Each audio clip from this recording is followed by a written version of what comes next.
৭২-এর মুজিববাদী সংবিধানকে একপাশে রেখে কোনোদিন বাংলাদেশপন্থী বাংলাদেশ সম্ভব নয়।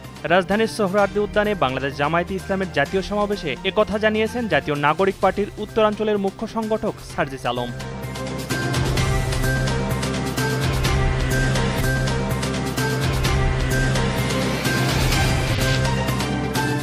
জামায়াতে ইসলামের জাতীয় সমাবেশে বিএনপিকে আমন্ত্রণ জানানো হয়নি, এমনটি জানিয়েছেন বিএনপির স্থায়ী কমিটির সদস্য সালাউদ্দিন আহমেদ। বিকেলে দলের মিডিয়া সেলের সদস্য শাহরুল কবির খান বিষয়টি নিশ্চিত করেছেন।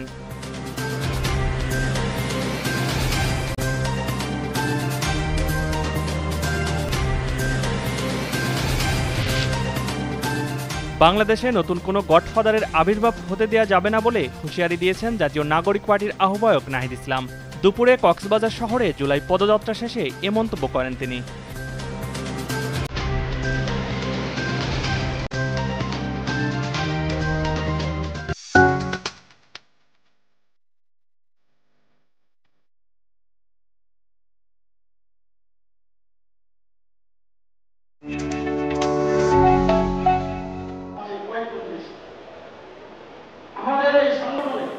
ফেব্রুয়ারির প্রথমার্ধে নির্বাচন ছাড়া অন্য কোনো পথের চিন্তা করলে তা বাংলাদেশের জন্য বিপদ ডেকে আনবে বলে মন্তব্য করেছেন বিএনপির স্থায়ী কমিটির সদস্য আমির খসরু মাহমুদ চৌধুরী। পরিবর্তন কি হবে এই দেশের জনগণ সিদ্ধান্ত নেবে।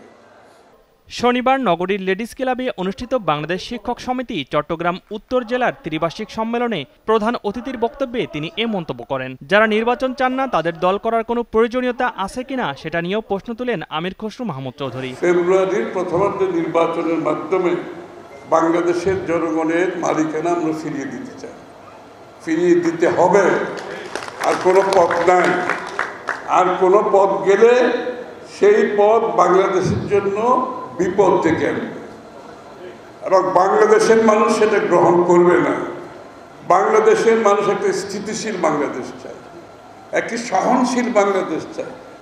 একটাই পথ, দ্বিতীয় কোনো পথ নাই।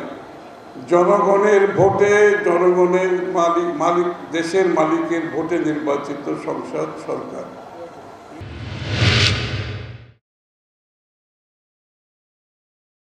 বাংলাদেশের জলসীমায় অবৈধ অনুপ্রবেশের দায়ে শ্রীলঙ্কার একটি ট্রলারসহ ৬ জন জেলেকে আটক করেছে বাংলাদেশ নৌবাহিনী। সেন্ট মার্টিন দ্বীপের দক্ষিণ পশ্চিম বঙ্গোপসাগরীয় এলাকায় নিয়মিত টহলের সময় তাদের আটক করা হয়। নৌবাহিনী সূত্রে জানা গেছে, গভীর সমুদ্রে নিয়মিত টহলের অংশ হিসেবে একটি যুদ্ধজাহাজ ১৬ জুলাই সেন্ট মার্টিনের ১৮০ কিলোমিটার দক্ষিণ পশ্চিম এলাকায় একটি শ্রীলঙ্কান মাছ ধরা ট্রলারকে বাংলাদেশের জলসীমায় অবৈধভাবে প্রবেশ করতে দেখে। পরে তল্লাশি চালিয়ে ট্রলারসহ ৬ শ্রীলঙ্কান জেলেকে আটক করা হয়। তাদের বিরুদ্ধে আইনানুগ ব্যবস্থা প্রক্রিয়াধীন রয়েছে বলেও জানায় নৌবাহিনী।